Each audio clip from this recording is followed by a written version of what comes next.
Hello viewers, welcome to my YouTube channel Physics with Rishikesh. Today we will discuss about 10 important previous year questions. These questions are basically easy to moderate level, okay?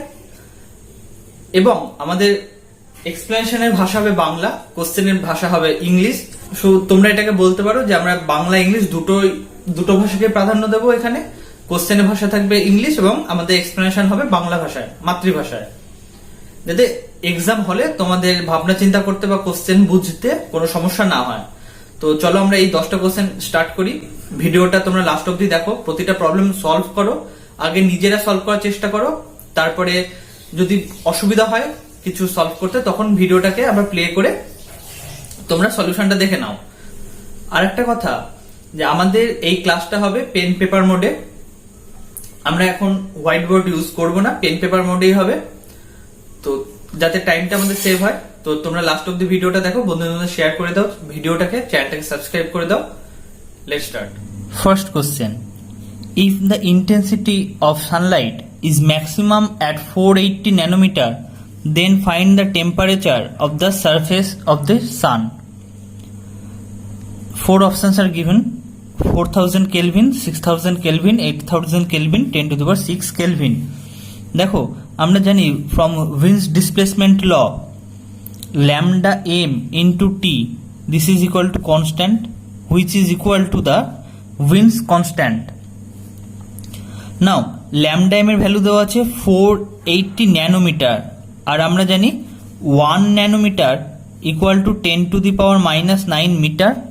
So 480 into 10 to the power minus 9 এত metre into টেম্পারেচারটা আমাকে বের করতে হবে into b. এই বিটা হচ্ছে Wien's constant, যার ভ্যালুটা আমি তোমাদের বলেছিলাম 2.88 into 10 to the power minus 3 metre kelvin. এটা আমাকে মনে রাখতে হবে। তাহলে দেখো টি এর ভ্যালু কত বেরোবে, 2.88 into 10 to the power minus 3 divided by 480 into 10 to the power minus 9,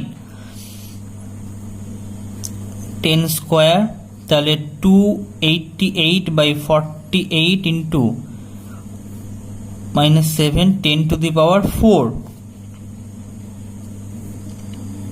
10 to the power 4, আর এখানে একটা 0, তাহলে 10 কিউব। আচ্ছা, এটা হচ্ছে দেখো 6 বারে যাচ্ছে, তাহলে 6000 kelvin. So option B is the right answer. Question number 2, the temperature of an ideal gas is increased from 120 kelvin to 480 kelvin. The speed, the RMS speed at 120 Kelvin is V. Then find the RMS speed at 480 Kelvin temperature. Option A 4V, option B 2V, option C V by 2 and option D V by 4. দেখো আমরা জানি যে কোনো একটা ideal গ্যাসের ক্ষেত্রে RMS velocity বা RMS speed, তার ফর্মুলা কি, V equal to root over of 3RT by M, বা এখান থেকে আমরা লিখতে পারি V is proportional to root T, যেহেতু বাকি টার্মগুলো আমার কনস্ট্যান্ট। তাহলে প্রথমে RMS স্পিড ছিল V, পরের ক্ষেত্রে RMS স্পিড আমাকে বের করতে হবে, ধরে নিলাম এটা V প্রাইম। এটা সমান কত হবে, রুট আন্ডার প্রথমে টেম্পারেচার 120 কেলভিন, তারপরে 480 কেলভিন, তাহলে এটা 4, তাহলে এটা হাফ, তাহলে V প্রাইম কত হবে 2V, V prime will be equal to 2V। তাহলে option B is the correct answer. Question number 3, 2 mirrors inclined at an angle theta makes 5 images of a point. Find the number of images formed when theta is reduced by theta minus 30 degree. মানে পরের ক্ষেত্রে আমরা থিটার যে ভ্যালুটা, মানে দুটো মিররের মধ্যে যে অ্যাঙ্গেল, সেই অ্যাঙ্গেলের ভ্যালুটাকে আমরা 30 ডিগ্রি রিডিউস করে দিয়েছি, তাহলে সেই ক্ষেত্রে নাম্বার অফ ইমেজ ফর্ম কটা হবে, 9, 10, 11 or 12। আমরা জানি যে দুটো মিররের মধ্যে অ্যাঙ্গেল যদি থিটা হয় তাহলে number of image formed is n equal to 360 degree divided by theta minus 1। এটা আমরা জানি। দেখো প্রথম ক্ষেত্রে কটা ইমেজ ফর্ম হচ্ছে, 5টা, তাহলে 5 equal to 360 degree by theta minus 1, or 360 degree by theta equal to 6, তাহলে এখান থেকে থিটার ভ্যালু বেরোবে 60 ডিগ্রি। তাহলে দুটো অ্যাঙ্গেলের মধ্যে, দুটো মিররের মধ্যে অ্যাঙ্গেল হচ্ছে আমার 60 ডিগ্রি। নেক্সট কেসে, সেকেন্ড কেসে কি করা হয়েছে, থিটার ভ্যালুটা মানে দুটো মিরারের মধ্যেকার অ্যাঙ্গেলটা 30 ডিগ্রি রিডিউস করা হয়েছে, তার ফলে তাদের মধ্যে এখন অ্যাঙ্গেল হয়েছে 30 ডিগ্রি।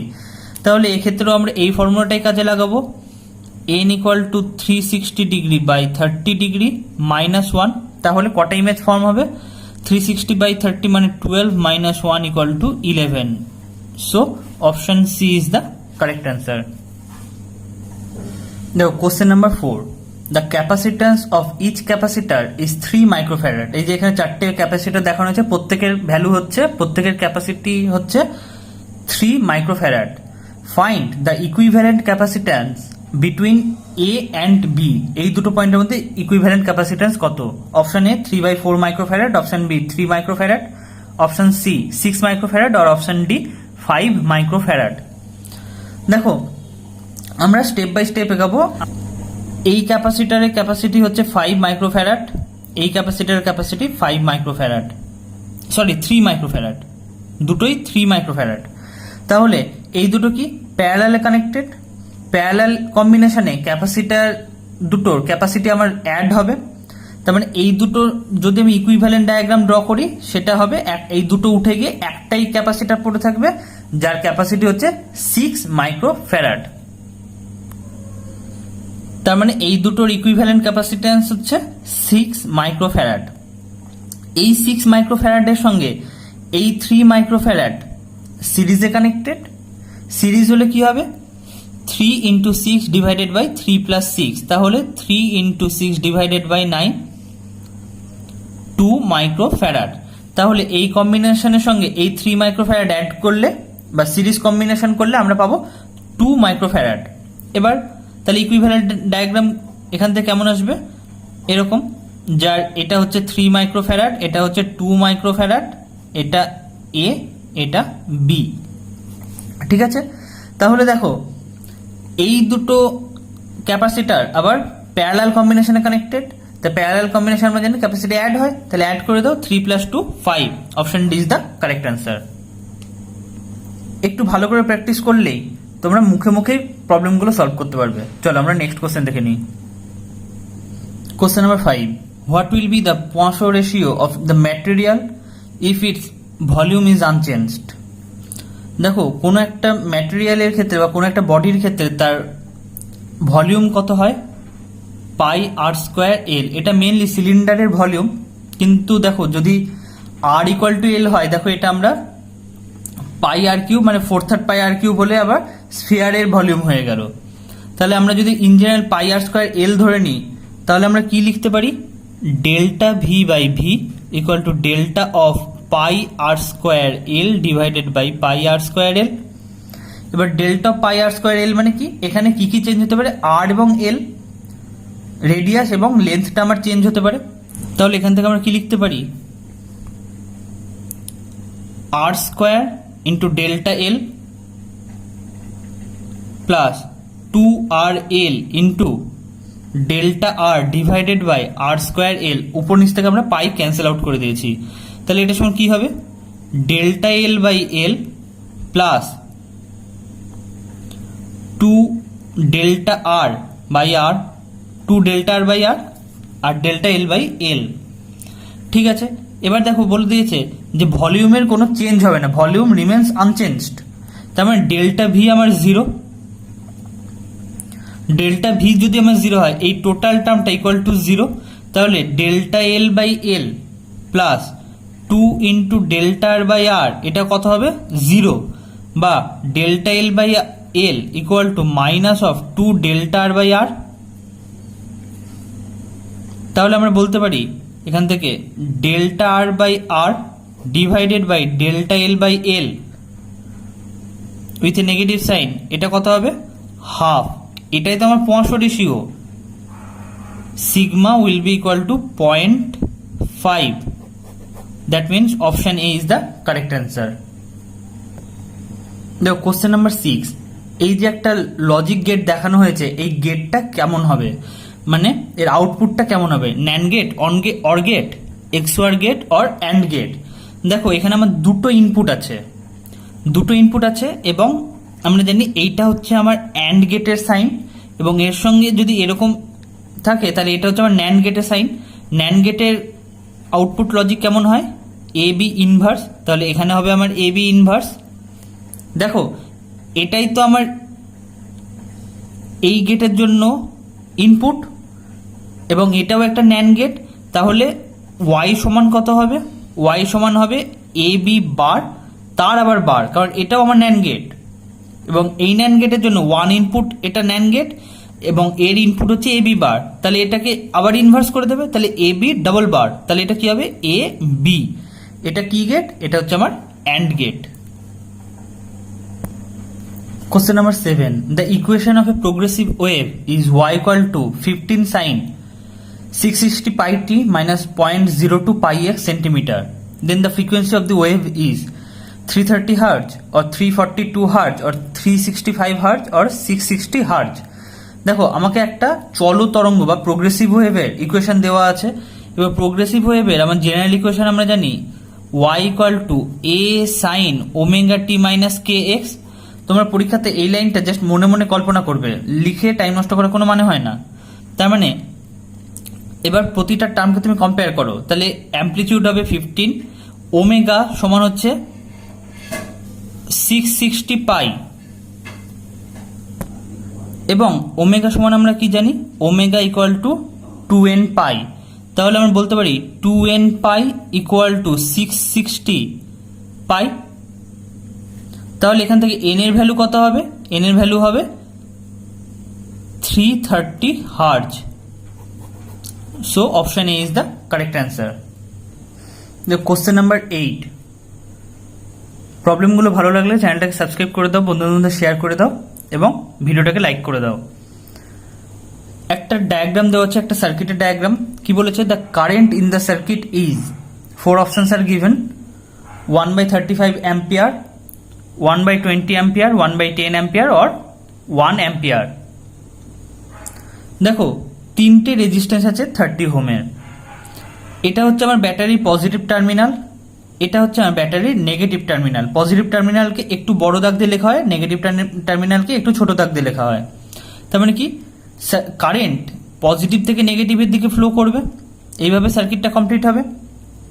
এখানে সে কারেন্টটা দেখছে দুটো পথ, তার মানে কি এটা হচ্ছে আমার প্যারালাল কম্বিনেশন হয়ে গেল আর এইটা হচ্ছে আমার সিরিজ কম্বিনেশন। তার মানে বলতে পারি এই 30 ওহম রেজিস্ট্যান্স এবং এই 30 ওহম রেজিস্ট্যান্স আমার সিরিজ কম্বিনেশনে আছে এবং সিরিজ কম্বিনেশনে রেজিস্ট্যান্স কি হয়? অ্যাড হয়। তাহলে এই দুটোর ইকুইভ্যালেন্ট রেজিস্ট্যান্স কত? 30 + 30 = 60 ওহম। বাট এই ইকুইভ্যালেন্ট রেজিস্ট্যান্সের সঙ্গে এই 30 ওহম তো আমার প্যারালাল কম্বিনেশন কানেক্টেড। তাহলে প্যারালাল কম্বিনেশনের ক্ষেত্রে আমার ইকুইভ্যালেন্ট রেজিস্ট্যান্স কেমন হবে? তবে total resistance of the circuit 30 × 60 divided by 30 + 60 ohm. That means 30 × 60 divided by 90 ohm. So this will be 20 ohm. Now according to Ohm's law we know V equal to IR and আমাদেরকে বার করতে হবে I এর value, I equal to V/R। V এর value বলে দিয়েছি দেখো 2 volt divided by R এর value আমরা পেলাম 20 ohm. So will get the value of I 1/10 ampere. So option C is the correct answer. Question number 9. A particle of mass m is thrown with velocity u at an angle 45 degree with the horizon. When the particle reaches the maximum height h, then find its angular momentum with respect to the point of projection. ঠিক আছে, ধরো এইভাবে আমি পার্টিকেলটাকে ছুড়ে দিলাম, এইটা হচ্ছে আমার point of projection. Initial velocity কত দিয়ে ছুড়েছি? ইউ, আর অ্যাঙ্গেল হচ্ছে 45 ডিগ্রি। তার মানে এটা ম্যাক্সিমাম ডিস্টেন্সও কভার করবে বা ম্যাক্সিমাম রেঞ্জ কভার করবে। এই হাইটটা হচ্ছে আমার এইচ, এটা হচ্ছে ম্যাক্সিমাম হাইট এবং এই ম্যাক্সিমাম হাইটে গিয়ে এর কোনো ভার্টিক্যাল ভেলোসিটি থাকবে না, এর যা ভেলোসিটি থাকবে সবটাই হচ্ছে হরাইজন্টাল ভেলোসিটি। ঠিক আছে, তাহলে এই হরাইজন্টাল কম্পোনেন্ট অফ ভেলোসিটি কি হবে? U x will be equal to u cos 45 degree বা u/√2। তাহলে এই সর্বোচ্চ উচ্চতায় বা ম্যাক্সিমাম হাইটে এর মোমেন্টাম কত হবে, a mu by root two, এবং সর্বোচ্চ হাইট কত, h equal to u square by 4g। হাইটের ফর্মুলাতে আমরা theta equal to 45 degree put করব, তাহলে h equal to u square by 4g। তাহলে অ্যাঙ্গুলার মোমেন্টাম কত হবে, অ্যাঙ্গুলার মোমেন্টাম আমরা জানি অ্যাঙ্গুলার মোমেন্টামের ডেফিনেশন কি, মোমেন্ট অফ লিনিয়ার মোমেন্টাম, মানে লিনিয়ার মোমেন্টাম হচ্ছে a mu by root two into u square by 4g, এটা হচ্ছে ম্যাক্সিমাম হাইট। তাহলে অ্যান্সার কত হবে, M U Q divided by 4 root two G. This is the correct answer. চলো দেখে নিই আজকে last question. The volume of a monatomic gas is increased by 2.4% in adiabatic process. Find the percentage change of pressure. First option 2%, B 4%, C 6% or D 8%. আমরা জানি monatomic গ্যাসের ক্ষেত্রে গামার value 5/3 এবং for adiabatic process the equation is given by PV to the power gamma equal to constant. তাহলে both সাইডে differentiate করো, তাহলে dp into v to the power gamma plus gamma p into v to the power gamma minus 1 equal to 0। এখানে একটা dv থাকবে, dv arise করবে। তাহলে এর পরের লাইন আমরা কি লিখতে পারি, dp by p equal to minus gamma dv by v। ঠিক আছে, তাহলে এবার ভ্যালু পুট করো, গামার ভ্যালু হচ্ছে -5/3 এবং ডিভি বাই ভি কত 2.4%। তাহলে -5 ইন্টু 0.8%, এটা হচ্ছে -4%। তাহলে পি কি হবে, 4% ডিক্রিজ করবে। তাহলে option B is the correct answer. আজকে ভিডিওটা এটুকুই থাক। ভিডিওটা বন্ধুদের মধ্যে শেয়ার করে দাও এবং চ্যানেলটাকে সাবস্ক্রাইব করে দাও। Thank you.